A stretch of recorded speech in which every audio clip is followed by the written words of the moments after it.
श्री सरस्वती नमः। श्री कृष्णाय नमः।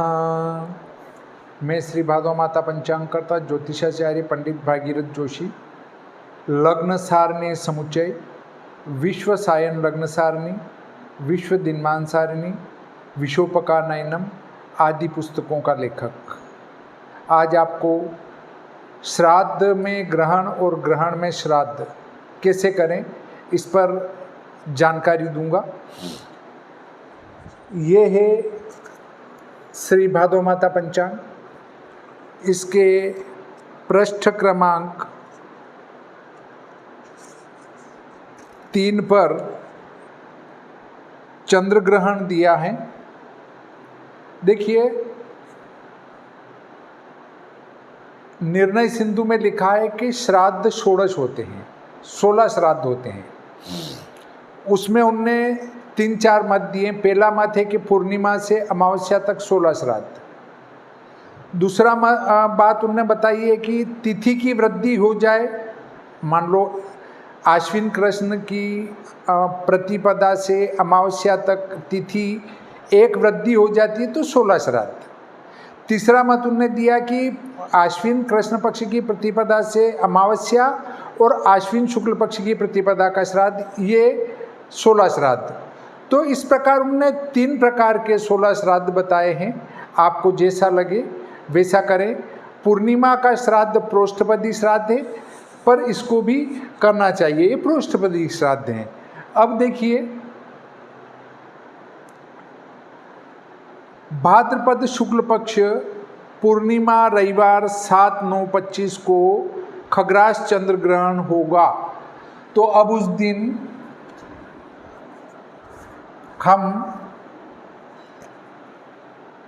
श्राद्ध कैसे करें। भाद्रपद शुक्ल पक्ष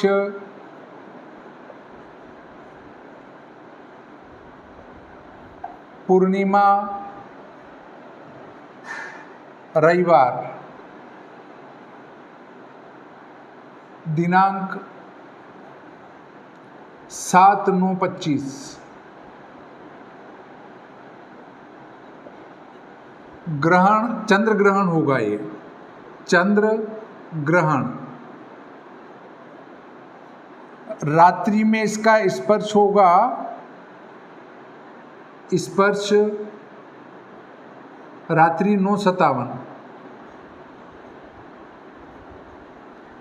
मोक्ष रात्रि 1:27। सूतक दीवा 12:57 से 9 घंटे पहले। यह है चंद्र ग्रहण। चंद्र ग्रहण। अब एक होगा सूर्य ग्रहण। दोनों ही श्राद्ध में पड़ रहे हैं। सूर्य ग्रहण होगा आश्विन कृष्ण पक्ष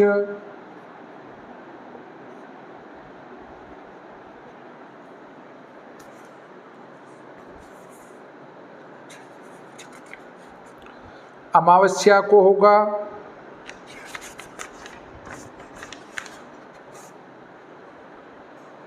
अमावस्या रविवार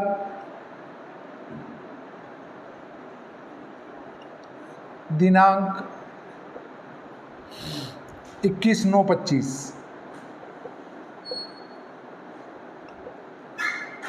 अब इसका स्पर्श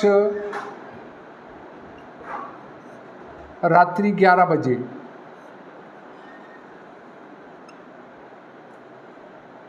मोक्ष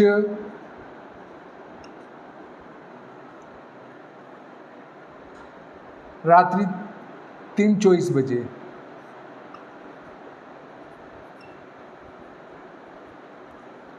सूतक नहीं।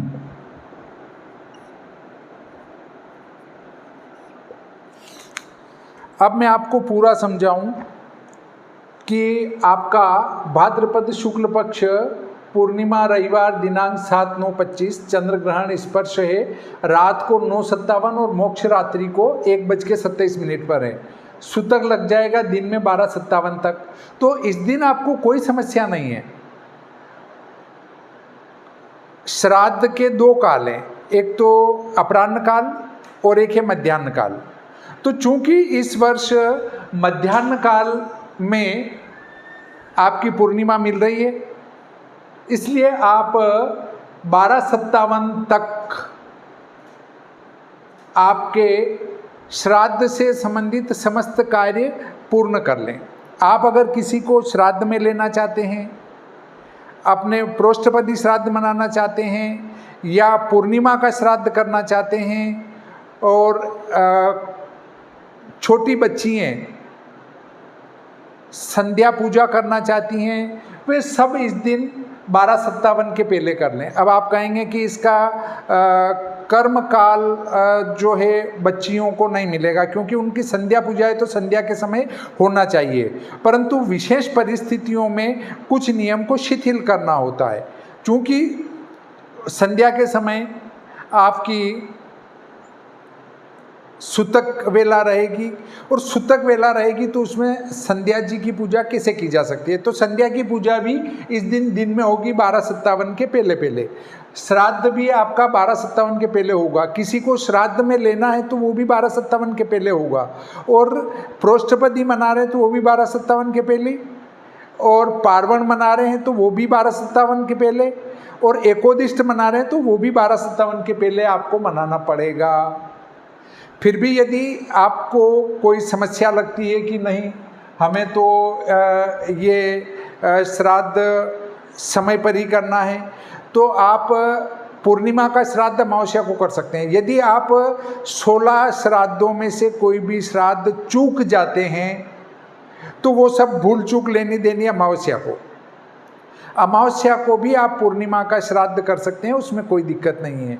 परंतु पूर्णिमा में आपको पर्याप्त समय मिल रहा है तो इसमें श्राद्ध करने में कोई दिक्कत नहीं है। सूर्योदय मोटे रूप में 6:30 बजे भी हो रहा है, तो 6:30 से 12:30 मतलब लगभग 6.5 घंटे मिल रहे हैं।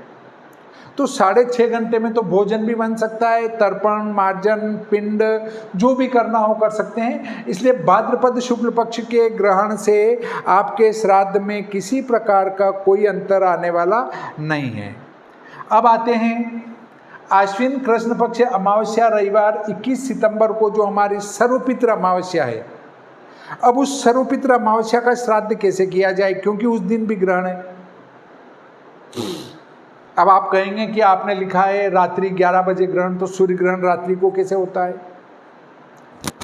तो आप समझिए कि जब ग्रहण रात्रि में होता हो और आपके यहाँ सूर्य ग्रहण रात्रि में होता हो और चंद्र ग्रहण दिन में होता हो, तो आपके वहाँ नहीं दिखेगा। ये 11 बजे जो लिखा है ये भारतीय समय से 11 बजे होगा रात की। तो जहाँ इस समय दिन होगा वहाँ ये ग्रहण दिखेगा, आपके यहाँ ग्रहण नहीं दिखेगा। भारत के किसी भी कोने में आश्विन कृष्ण पक्ष की अमावस्या सर्वपित्र अमावस्या का अर्थात 21 सितंबर का ग्रहण दिखने वाला नहीं है। और जब ग्रहण नहीं दिखेगा तो आपके यहाँ किसी प्रकार का यम, नियम, सूतक, पातक आदि कोई भी, पातक तो मृतक का होता है, परंतु वो भी कह रहा हूँ मैं कि वो भी आपका इसमें मान्य नहीं होगा, क्योंकि ग्रहण की बात कर रहे हैं। किसी मृतक का सूतक तो लगेगा, जन्नाशोच मरनाशोच दोनों ही लगेंगे, परंतु ग्रहण से संबंधित सूतक आपको प्रभावित नहीं करेगा।